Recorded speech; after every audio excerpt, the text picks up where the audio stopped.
For me, my purpose was to let them to express and then to be creativity, not like thinking too much about those struggles, not having enough food or something. At least maybe they can be busy for something. What comes in your mind when you think about arts scene in Rwanda? What I can say, if I can make a comparison for where I've been, like traveling or been living, especially here in Africa, the art in Rwanda, it seems like it's growing. It's like there's a movement. When you go there, you see there's a big movement for the art, and especially for the young generation.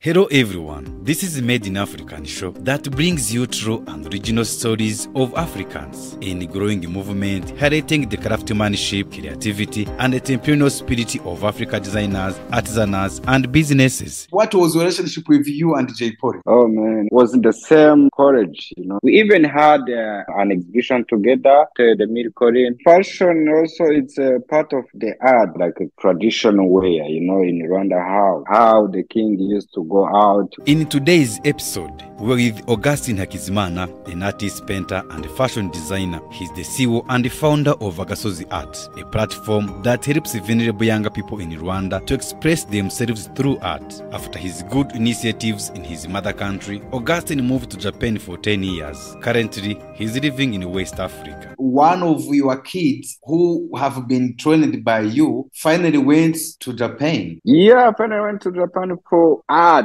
How is Japan buying art? It's good, and then they're really interested in African art, the colorful, even the clothes, those fingers, they are like African, man. Remember, Made in African show is produced and sponsored by NCB, the Base One TV. Ladies and gentlemen, welcome again for our episode. Today we have a special guest, HAKIZIMANA Augustin. We can't wait to hear from him. We know many of you have been talking to us about our next guest. So here we are today. So, Mr. Augustin, how are you today? I'm good. I'm doing good. Thank you. What about you, Mr. Celestine? I am doing good. So, Augustin, can you tell us, can you let our listeners know who is Augustin, please? So Augustin is a man, is an artist, a visual artist, painter, and a fashion designer. I don't know, maybe I can say that. So I can talk a bit my journey in art. I can say I started the art in it's almost 15 years. So I have been doing some fashion show with the Rwanda Cultural Fashion Show. So Augustin, let me interrupt you. We will reach there to tell your journey. So before you tell us your journey, where are you now? I'm located in Gabon. That's where I am right now. Like I'm with my family. So I can tell right now I'm in Gabon now. Okay. So I think you move around. I remember there was time you were in Japan, and where else? Where were you living before you moved to Gabon? Oh, I was in Malawi. So I have been in Japan almost like 10 years. So after that, we went to Malawi like 2 years. Now we moved. We are in Gabon now. Okay. Yes. So yes. Augustin, then you were starting saying and talking about your journey and art. So you can go ahead. When did you start your art journey? I remember it was 2009, 10. That's the time. That's where I realized, I discover I have this kind of the talent so that I can use for in the way of living of my life. So I started the art in 2009, where I joined like the young artists who was like the art in Rwanda was trying to grow. So after that, I keep doing several art in my country. I started to travel, doing some exhibition, group exhibition. Yeah, till now, that's my life. I live with the art, was another creativity according to the art, related to the art. Okay. So, Augustin, I have a very curious question. Many people, nowadays, when you are grown up, let's say not nowadays means today in this generation, but I'm saying when you are grown up in the time you joined the art, many people, they were going to find degrees in the universities and the colleges. So why did you decide to do art? I can say, actually, I didn't go school for the art. I'm self-taught. It's I can say it's my talent, and of course I have this passion, and then I love the art, and it's another way I was trying to express myself, because I grown up in environment for where all my friends, they are being the artists in other career, like a musician. Most of my friends who grown up together, as you know, they was famous in my country. So for me, I couldn't have this kind of courage, like to express as my friend they express through the music, rapping. But for me, by drawing, that's the way I discover maybe I can express myself. Yeah. So then, who brought you in the arts? Like, who brought you for the first time? Who gave you an idea? Like, how did you decide to join the arts? Yeah, of course, the artists there, Actually, what should I say? I was, before I joined the art, I was working the some pub in Kigali, which was provide the room for exhibition. The artists, Rwandan artists should do exhibition, and even they used to hang out there. So that's where I just make connection with the artist. So I was sketching some sketch, and then some artists say, "Oh, that's really nice." I remember that time it was Bakunzi. If you know Bakunzi Bosco, was an artist in Kigali. He's now in Canada. Even Richard or Innocent, from Inema. Those guys, I was, I was grown up. I was just, my art industry just pop up from there. So I can say that maybe Bakunzi is the one who inspired me more, and Richard or Innocent. Yeah, those guys, they are the one who they are the purpose of me find out myself in industry of the art. Yeah. Okay, so that is very interesting. So you are saying you were hanging somewhere and you get to meet them. It's a very inspiring story. So you did art in Rwanda for a long time. What do you still remember when you think about the art scene in Rwanda? Now you are not in Rwanda. What comes in your mind when you think about art scene in Rwanda? What I can say, if I can make a comparison for where I have been, like traveling or been living, especially here in Africa, the art in Rwanda, it seems like it's growing. It's like there's a movement. When you go there, you see there's a big movement for the art, and especially for the young generation, some event, a lot of event. Of course, the thing we have been doing there in Kigali, as we had a gallery there, so some event. It was really good. It was really amazing that moment, So when I compare maybe where I am, it's quite, it's not the art industry, those countries I've been, but except Japan, of course. Japan, the art industry is really big. It's huge, compared to here. So I can say really art industry in Rwanda is really good. It's in another level. The level which is art industry in Rwanda it's really good. It's really nice. And it's a part of course, to tourism, Okay. So you are saying what you remember in the arts, you remember the way it is growing up and everything. Augustin, why are you talking about your journey in the arts? Our listeners asked me to ask you, what is your relationship with J. Polly? Because you even mentioned earlier some of your younger people you grown up with. If I want to introduce to my listeners and the viewers who's J. Polly. J. Polly is a Rwandese superstar who died in the prison. J. Polly was a Guma Guma superstar winner, which is a big tournament, a big competition for music in Rwanda. So J. Polly was a good friend with Augustin for a long time. So Augustin, what was your relationship with you and J. Polly? Oh man, it was really another way, because J. Polly, in high school we was in the same college.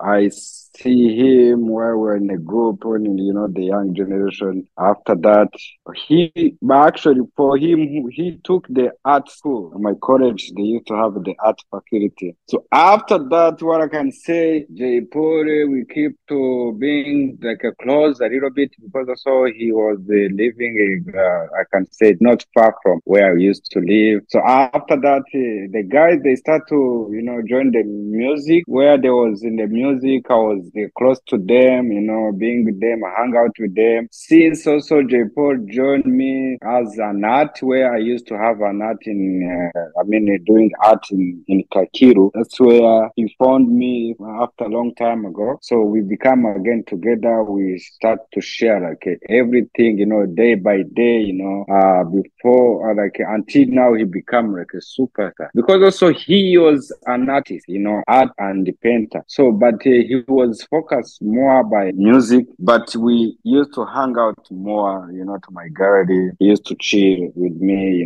come, and then we used to paint together sometimes. We even had an exhibition, an exhibition together. Me and J. Paul, it was 2015 or 16, I remember that time. So we had an exhibition at the Mircorin Hotel, the Mircorin. Yeah, it was good. So I can tell that time. And for me, I started travel, doing some more art. Wow. So in that time, when he died, I was not around. I was in Japan, which may God may rest in peace. Yeah, I was a very good friend of me. So okay, actually, you are right. God bless his soul. So, Augustine, do you think Rwanda lost something when J. Paul died? Of course, because when you listen the lyrics of J. Paul's song, it has message. It's like a prophet. There's more some prophesy inside over there. So I think the people they lost some important. I can say messenger. The guy was a messenger. Yeah, most of our generation we lost our messenger, our entertainer. Yeah, of course, and even now, you can see. But what I believe, he leave us what he's supposed to do. So that was enough, and then you're gonna, keep, guiding his message, song, and then of course his family.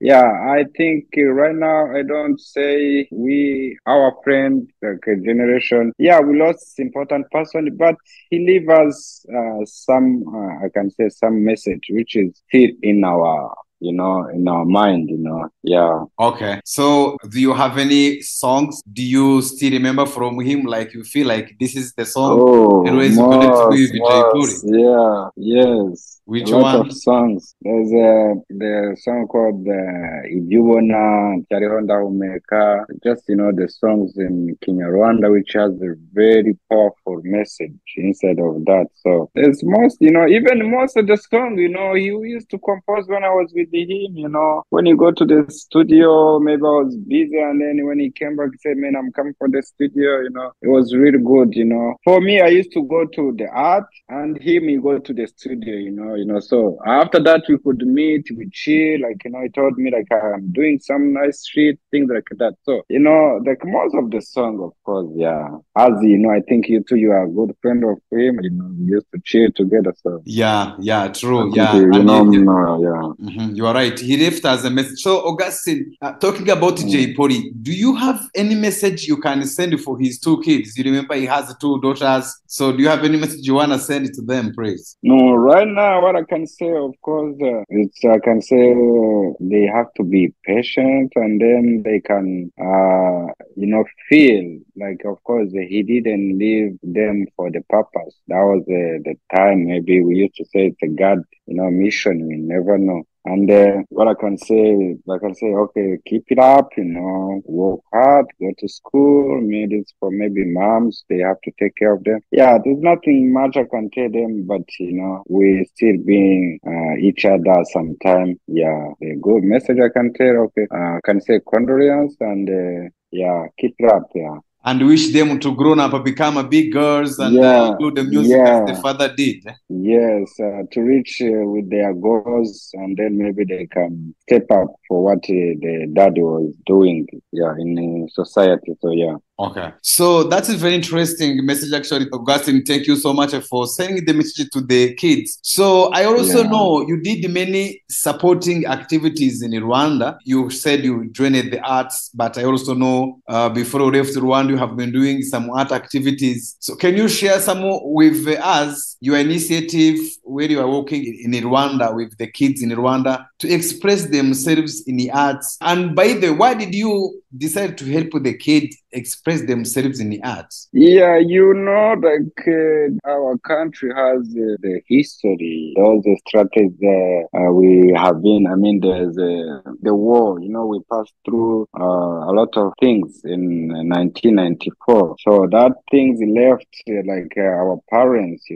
Some what can I say? Depression for most. They are losing their parents. Most they are losing their single moms, and how the country was still growing, and of course the country to be better where now our country is. Of course, it's the part of the youth. So for me, I thought I was thinking in art, these young kids, they can have opportunity to express themselves, and there is a lot of creativity while you are doing something with the other peoples. We share. It's to share the skills and the ideas. Maybe in the future you can.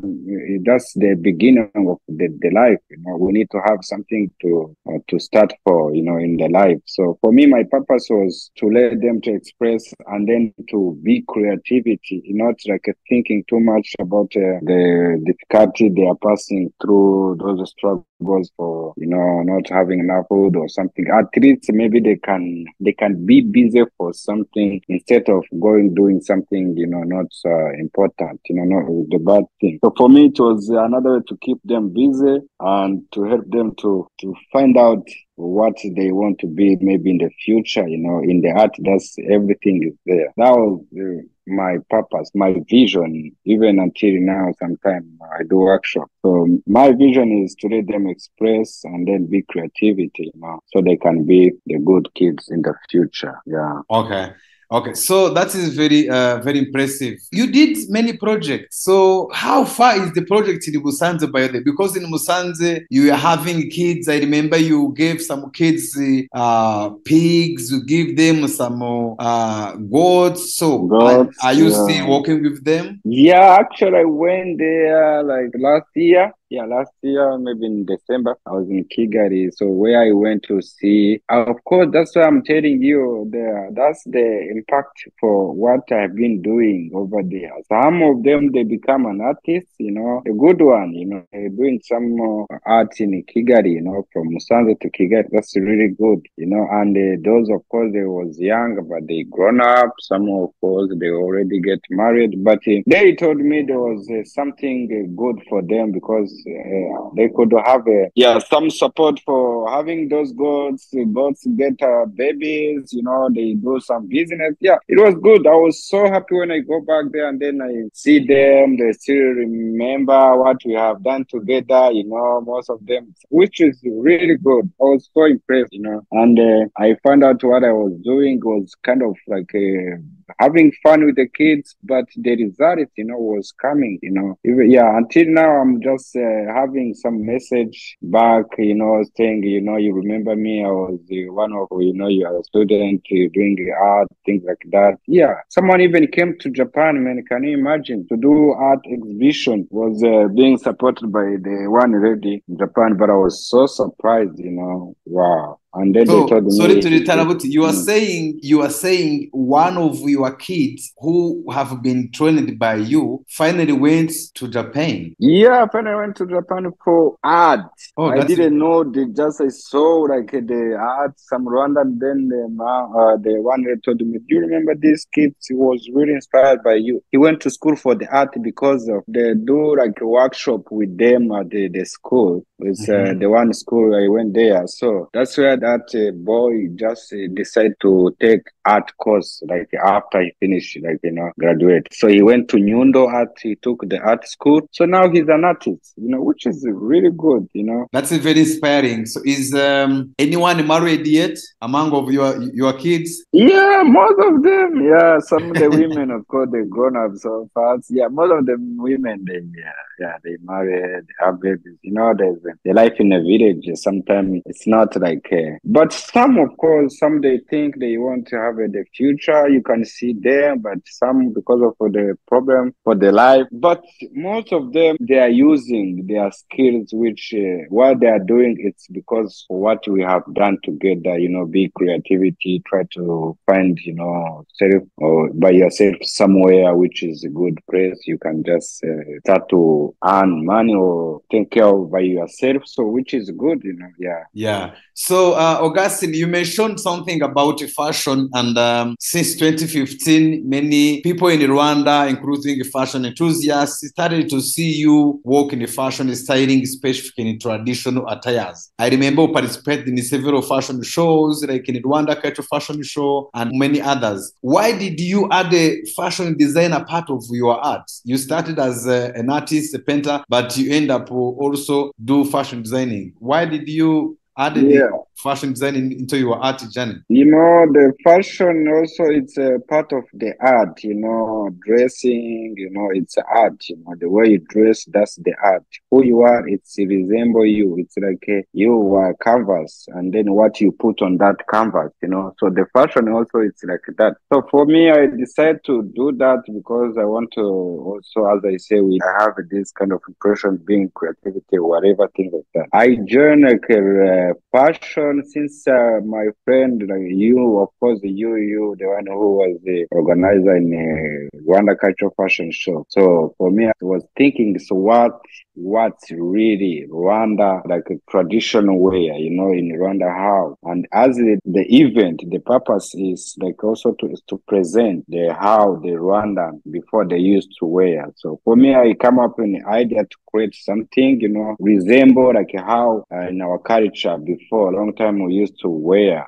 So which I start to use the back clothes, which the Rwandan people, they used to wear some skin of the animals, but right now I can't have the skin of the animals. So for me, I use my creation. So I create canvas, so I can create some clothes which resemble, let's say, maybe skin of the zebra or tiger or cow, as in our culture before they used to wear the skin of the animals. And some of the other stuff called in Shaure, it's also part of also another creativity show, present like the moment, because I was basic on in the king of the moment, how the king used to go out with their people, how. So I tried to create something, showing, but now after that, of course, but the art or fashion is growing, just keep going until now. Right now, I am able to do another design which can be possible to be wearable, to be wearable, not for showing like how the long time we used to wear to dress. Now I'm in another stage which I can make the fabric through my artwork, paint. So now I'm starting to develop or grow my art industry and what I have to try to show, to put out, So that's why in the fashion also, I'm doing fashion, I'm printing like a fabric through my art, and then I can do making some design, so which I code from canvas to the body, translate the art into the masterpieces. Okay. I just start, That is very impressive. I remember some of your shows, and your creation was very fascinating. To add something to our listeners so they know where that was, it's the history. You are trying to show the history of Rwanda, how Rwanda kings, how Rwanda in a back way, they used to style. So that was very fascinating. So, Augustin, how do you see fashion innovation in Africa? Fashion in Africa actually is going. It's really good. Like, it's really bright, because most of like our fabric, African fabric, it's become like, I can say, it's an international, we are able to compete with the, New York fashion. And of course, the fashion industry in Rwanda, I also start to see some models doing fashion in this Paris or these big events in Paris or America. So it's show up. It's really sure. Yeah, that's true. The fashion industry is grown up. Yeah, you're right. Some Africans are showcasing and competing in New York Fashion Weeks and some other events. So, how is the fashion in Gabon, where you are now? Right now, I can't tell because I've been connected to, actually, the other problem, the language is also another big barrier, for an African, You come here, sometimes you use English, you get being used English. Yeah, it's a French country, so you need to speak French, So, but the fashion industry, which I see, it's also good. I can see, even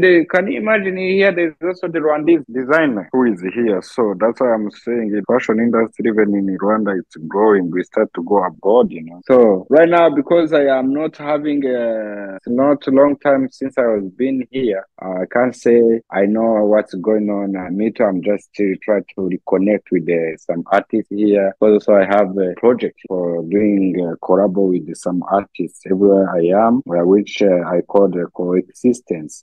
I try to find the artist where I am so we can do collab. So I'm just still in that process, as I did in Japan, in Malawi. So I want to try like everywhere I am so I can have a collab to exchange, the culture to the other culture, like my culture and the culture where I am. Right now, I can't say I know much about the industry of the art or fashion here in Gabon, but I'm still running better. Okay. Can you take us a bit back in Japan? You have been in many countries. Take us back in Japan. Yeah. So, and Tokyo, you have been in Tokyo. How is Japan buying art? Do they ask many questions before buying art? Because I've been doing art in Japan, by the way, buying and communicating with African artists. Yeah, art in Japan, it's good. And then they're really interested in African art, the colorful, even the clothes, those things, they are like African, man. Japanese people, they are like African. So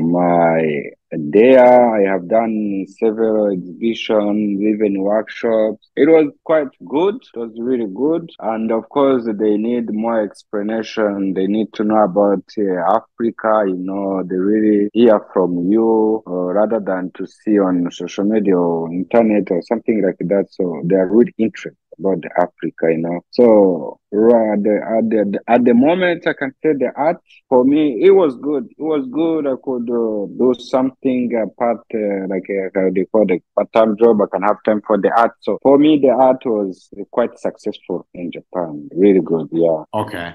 So that's very interesting. Then how is the communication? Because it's Japanese, living in Japanese. I think it's very interesting. So, were you speaking Japanese? Yeah, actually, yeah. So, if I can say, my experience in Japan, first of all, that country is well developed, infrastructure, whatever, everything, And it's a country which has, I used to tease them, they have a 5 season, They have a 5-1 is for the earthquake or tsunami or something like that. The country, when it is summer, it's really hot. But my experience when I was my first trip there, it was in the summer. It was burning, it was really hot compared to me. Even, it's the same even here in Gabon. This country is so hot too. So, and the language, of course, the language was also the other difficult because the people there, they speak their language, which is really good. And, the country which is speak their language, that's how the country, they become powerful, So when you go there, you must run Japanese, you have to run Japanese, of course, English, people they speak English, but most of them, there's some like a local service. Do you want, you want to go to the office or, those kind of, you need some papers, documents. So the people there it's somehow tough if you can't speak Japanese. So there's also some translator, but it's hard. It's difficult. You have to run Japanese. That's why also they offer free school for the language, Japanese language. Everywhere, like the city hall, there is a school for the Japanese for free, So they try to make sure all the foreign people, they must speak Japanese, because when you go to the job, for the interview interviews in Japanese, the job, everything, everything is Japanese there. So they're living there in a good way. You need to speak Japanese. When you can speak Japanese, it's okay. But also people who doesn't speak Japanese, they can live there. But more chance is when you speak Japanese, there is a big chance, yeah. And what I can say, the people there, they are really friendly. Okay, Augustin, that's a very interesting story of you living in Japan. So you living in Japan, many Africans, when they get to the countries, they find some side hustle. You said did you work in some other jobs in Japan besides be artist? Yeah, of course I did. I did work in some factory which prepare like vegetables, salad, go direct to the supermarket or restaurant or hotel. So I worked there. It was really tough. Those people, they work so hard, my dear. In Japan, people, they work.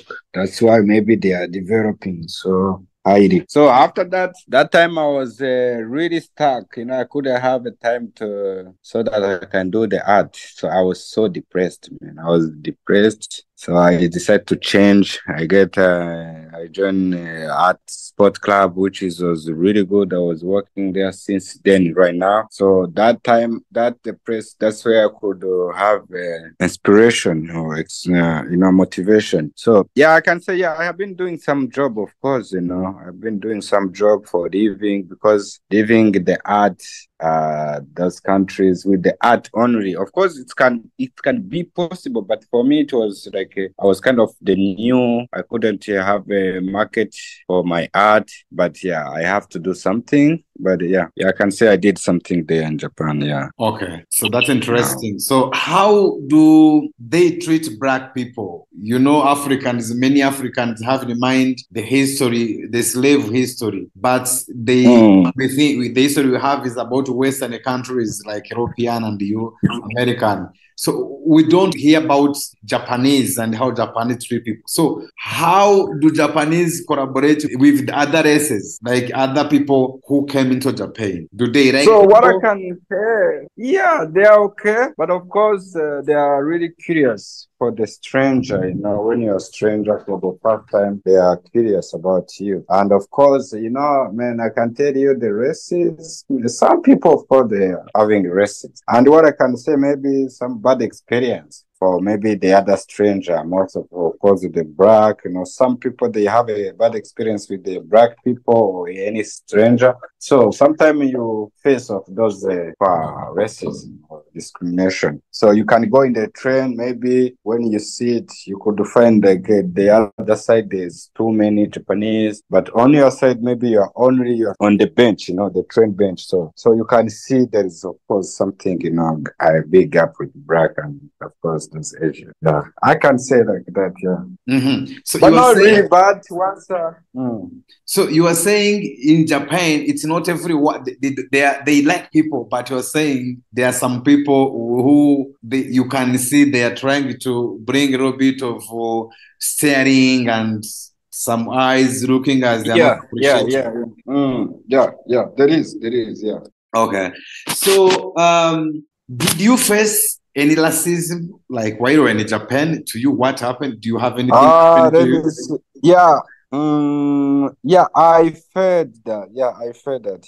Yeah. So did you have any issue happening to you? Like, so when Japanese, they attacked you, what happens about them see you like, oh, this Black person? Oh, the racism, it's not like, I don't know. Like, for example, like sometimes you could go try to sit the side for the Japanese or any person, and then that person is moving, right? Is moving. Or maybe when you just try to ask, direction, you say like, sorry, and then you see he's running, It's not coming, okay. Someone come attack you or something like that, no. Okay. It's just like, sorry to interrupt. Actually, it happened to me in Germany. I was in Germany and I went to the market. I was trying to buy. The guy's like, I don't understand what you're talking about. And some other people, they came. He talked to them in English. When I came, they like, no, I don't know what to talk about. So I take stuff like, people they cannot really attack you, but they can do some actions that they are not appreciate you or they don't want to talk to you. Yes, kind of like that, yeah. Okay, that's very interesting about Japan. So was it easy to meet other Africans where you were in Tokyo? Oh, yeah, of course. There is a community, black community. It is, but it's not like how can I say? It's not obvious to see, like, or you can say like you go or you can see where there's a lot of black people or something. No, it's you see them, but they are not many. In Japan, there's not a lot of black people there. But when you see them, of course, it's like it's like a miracle. You smile and then you start to ask where you come from, things like that. Yeah, immediately you become a friend. When you meet some black people first, of course, you have to be a friend. Okay. So, did you do any exhibitions in Tokyo? Yeah, I did. Most for my exhibition I've done while I was in Japan. Yeah, Tokyo I did, and we moved to another city called Yokohama. Yeah, that's where I have done a lot of exhibition there. But in Tokyo also I did. Yeah. Okay. I'm very curious. Maybe our listeners also are very curious about the exhibitions. How many people did they attend? Any Japanese community came to your event? Yeah, of course they came, because sometimes I used to do collaborate with this traditional musician from the other country like Ghana, Burkina Faso, and Mali. Yes, so they came. I do like painting, spraying, and then. So those are black community there. I'm saying, are there some Japanese who you don't know? No, they are. Yeah, of course they come. Of course, Japanese. I had people. They come. They're really interested to see the Africa, to talk about the Africa, because I could say most of my exhibitions. People they come. Yeah, they come. Japanese. Yeah, they come. Okay, so Augustin, now that's very interesting. Here we are now. We are no longer living in Japan. You are in West Africa, in the French-speaking countries. How is your French, by the way? Ça marche un peu. Et comment la situation là-bas? La situation ici, c'est quoi? C'est difficile pour moi un peu parce que je dois parler français. Oh, okay. Thank you very much. We are just, our podcast is in English, so maybe our listeners may say, "What these guys are trying to do." But so, you are saying your French is doing very good. Yeah, slowly by slowly. So but it's still hard because I need to speak French to interact with of course, some artists from Gabonese. The people. For. They see how I can, of course, keep living my life, But it's good. Some also speak English. Actually, most of them now the Gabonese, they are the one who speak English. And then they told me they want to learn English. I say, I will speak French, you speak English, no problem. Okay. But it's, kind of like that. That's very interesting how you're moving in every those countries. Now you will get to know many languages. So, Augustin, what project are you working on now? Because I saw I saw some of your new print fabric from canvas to body, which you mentioned earlier.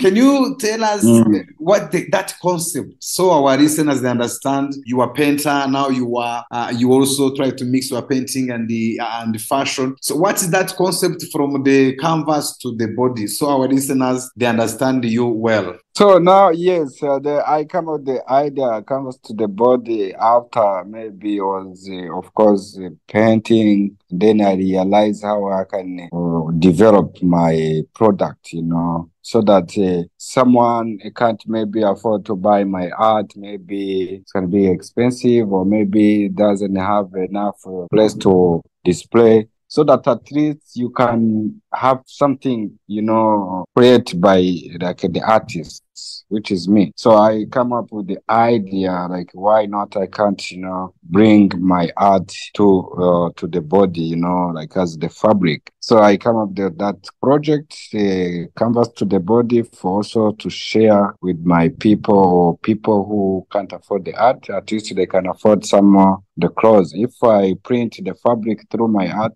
I can do some fashion clothes so people they can buy. And it's another way to, to develop, to expand my, my business, as an artist.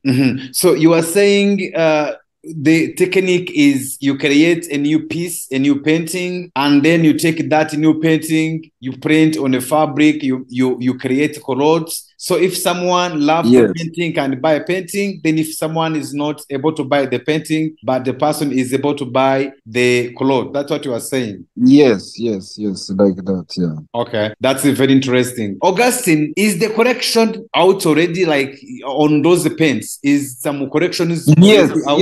yes. Already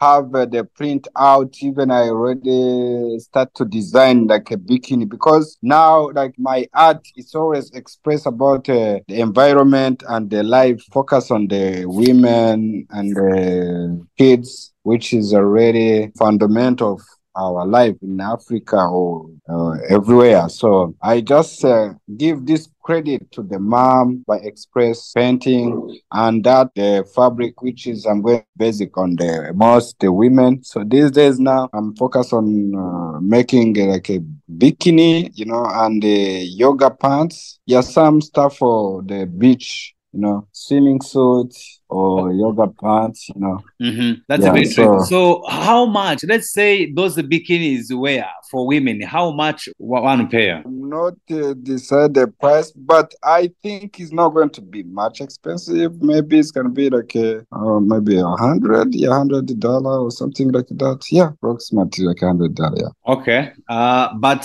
some people, they say made in Africa is expensive. Do you think your corrections are not expensive, Mr. Augustin? Okay, I can say that, but for me, the good thing is unique, It's not like if you have my correction, I'm sure I'm trying to, if you buy my correction for the first time, there is an opportunity you can either have also the art piece with that correction, So maybe it can be your only correction, or not a lot of people going to have those corrections, because I want to launch like once maybe I do exhibition, it can also combine to the fashion.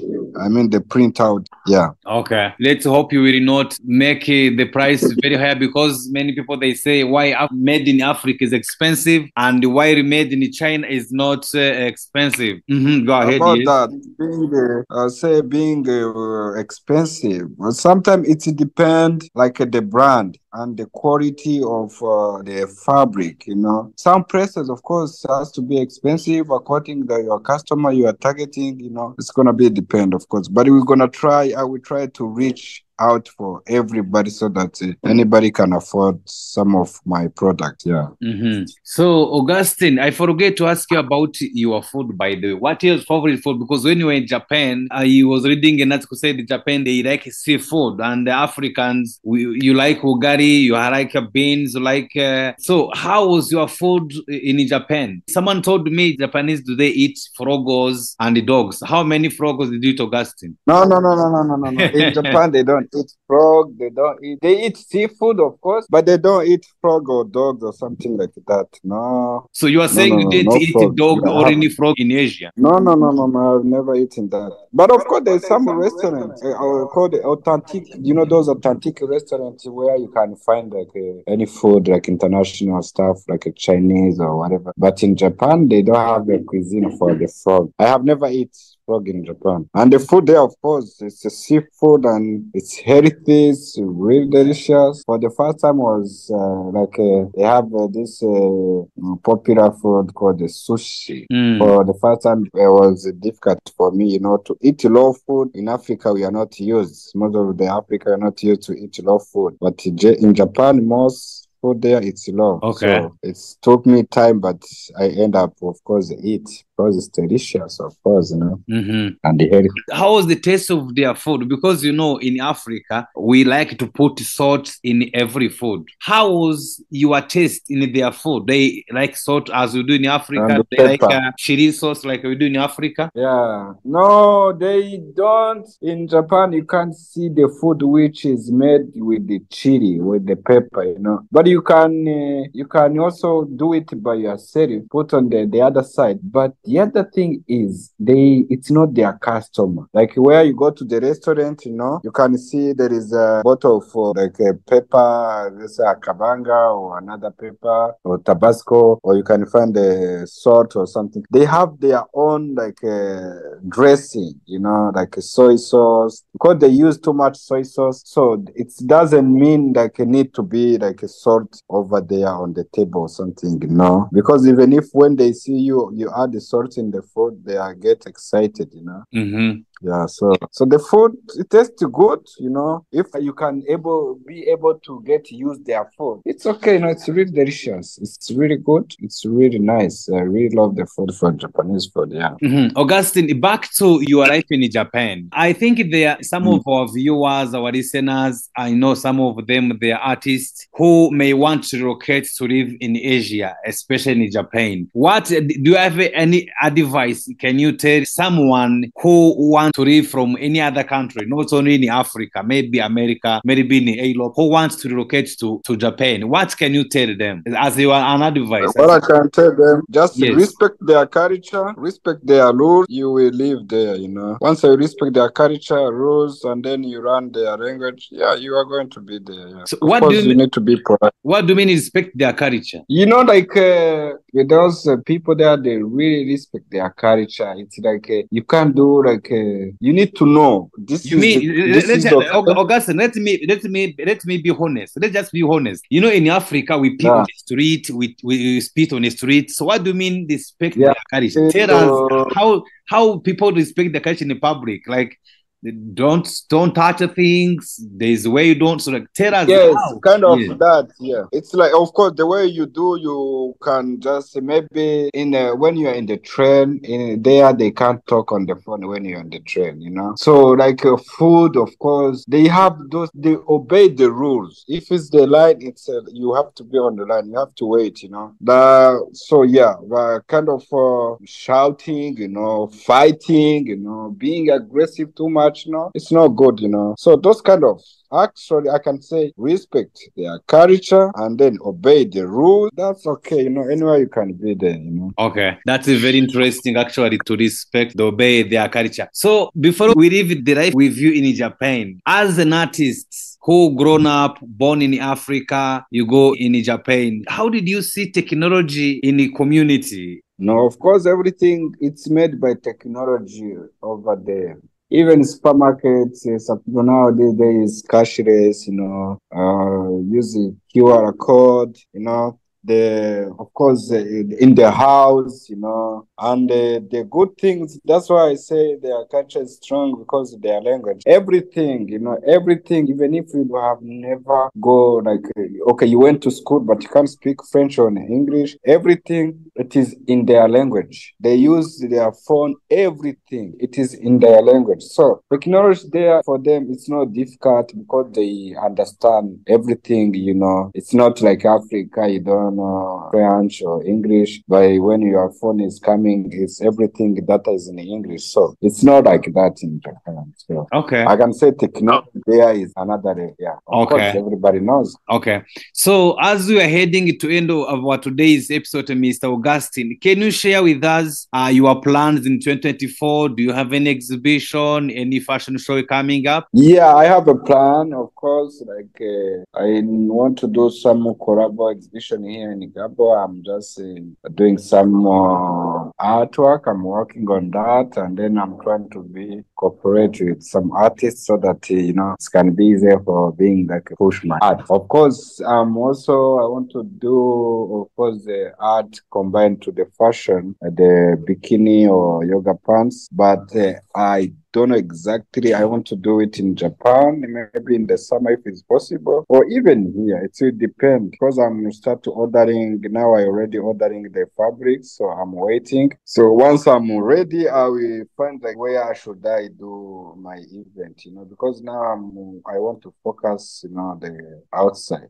So, Augustine, I have another question, which I remember one time I used to talk to you back then in Rwanda. Do artists in West Africa also put the price in the dollar? Because one of my friends said, like, why African artists, they put price in the dollar? If they put price in the dollar, they only want to attract white people, not black people, not black customers. Our market, it depends like the artist. If you want to put your market the international standard, of course you need to use those international like a currency.